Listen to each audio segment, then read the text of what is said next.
to business? Yeah, 44-24. The Cowboys now sit at 3-4-1 this season as their playoff hopes continue to slip. The Cowboys are plus 400 to reach the playoffs at ESPN Bet Sportsbook. And according to our ESPN analytics, they have only a 19% chance. Earlier this morning, my buddy Jerry Jones, my Southern brother, my Libra brother, he spoke on how he views the Cowboys moving on forward. I'll be better, and I think that's the best way to say it. We didn't play well across the board for whatever the reason against Denver. It was a big game for us, disappointing. Here we go. How much belief do you have in your Cowboys, Chris Canty?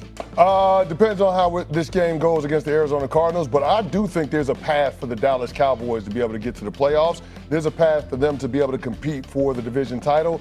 I will say this, I think Jerry is right when he says that they're not one player away from the defensive side of the ball, but they are going to get a player on the defensive side of the ball back in DeMarvion Overshown, who has now entered the window to return to practice.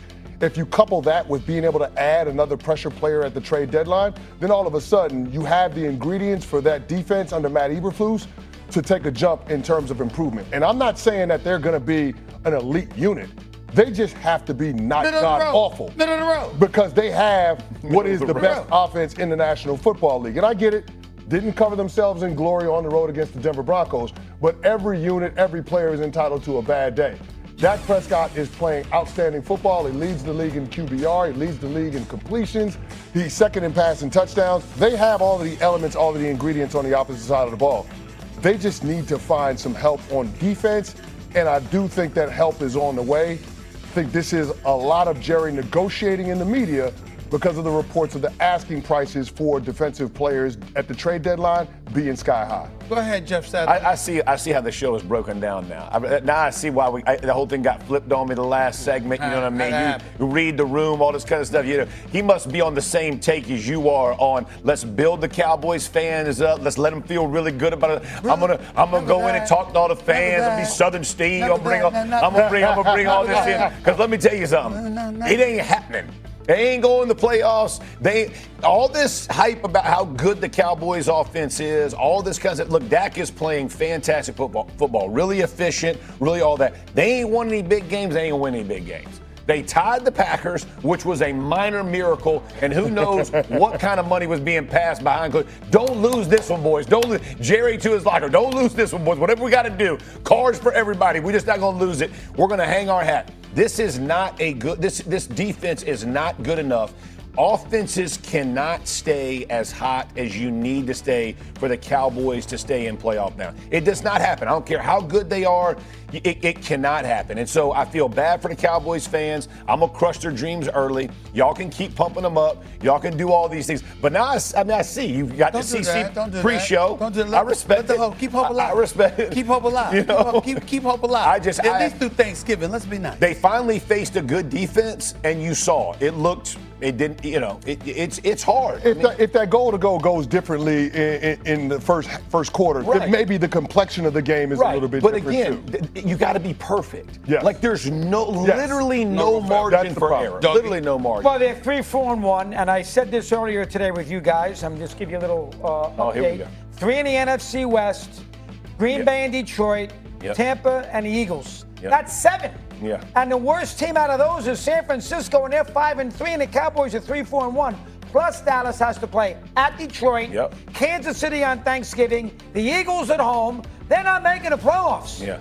They're not making it. I don't blame Dak. You're right. They're entitled to an off day. But one defensive guy, they're not getting Dick Butkus, okay? One defensive guy. Look him up, Jeff. You could never block him, I promise you. They're not getting Dick Butkus here. So as a result, if you're Jerry Jones, you got to believe that you're interested in improving the defense. But why would you trade draft picks to get a defensive lineman or get a Max Crosby?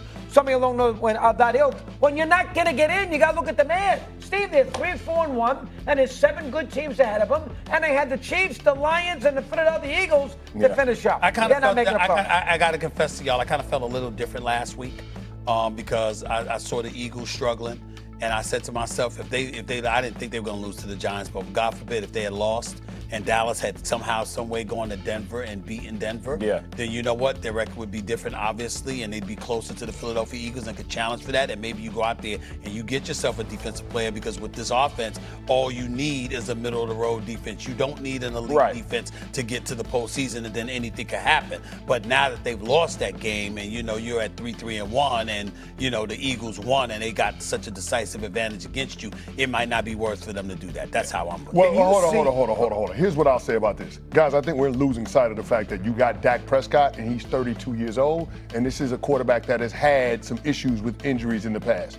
You can't afford to waste a prime year for a $60 million so what do you do, though? $60 million Okay, quarterback. fine, I agree with you. Well, what do you do? You cannot do that. So you're not going to go get Myles Garrett, because that's a $100 million cap hit, right? Yeah. So what is it? Is it a Max Crosby? Is it a Trey Hendrickson? What do you go do? I'm asking. I think you holler at the Miami Dolphins, because they're already out of it. See if they want to give you one of them pass rushers. Jalen Phillips would be the preference, because he's on the younger side between him and Bradley Chubb. You see if you can add that guy. You're going to get back to Marvion Overshown at some point, and that dude was an absolute stud in the second half of last year before he got hurt.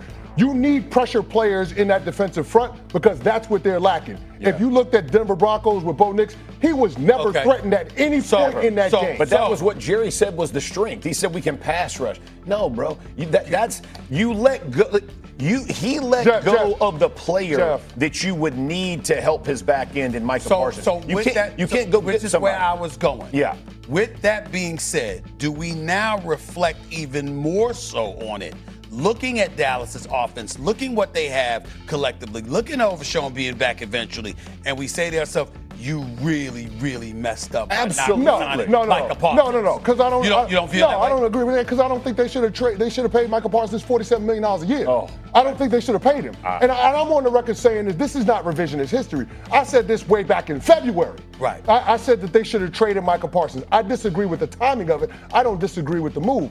I don't need to be in the business of paying two guys quarterback money, not when I'm paying a wide receiver what I'm paying them, not when I'm paying my offensive line what I'm paying them, not when I'm playing those two corners what I'm paying them. The Dallas Cowboys have zero roster flexibility. They couldn't afford to pay Micah Parsons. So they needed to move on. But they made errors going in. The problem is you tried to cover up the most glaring error with overpaying guys in the backfield, with overpaying the guys that you're talking about. So the issue for Jerry is when you have and I don't use this term, Micah Parsons is a freaking dude, man. Yeah. Like he is a guy. You don't have me. There's 5 in our league, man. You know this. And you let one of them walk out of your building. How about letting them walk out your building and stay within the damn same conference? Yeah, man. That's another thing. Go ahead, Doggy. Well, again, when you're 3-4-1 and the other teams ahead of you only have 3 losses, and you have Detroit, why would you go out there and give up draft capital to bring in a big guy and then pay him a fortune? That you You're not making the playoffs. Doggy, nobody's saying they got to give up one of them first-round picks from Green Bay. Well, they got to give them Nobody's saying that. I'm not saying that. Well, there's nobody out there that's going to be as good. Like there's just nobody who's going to come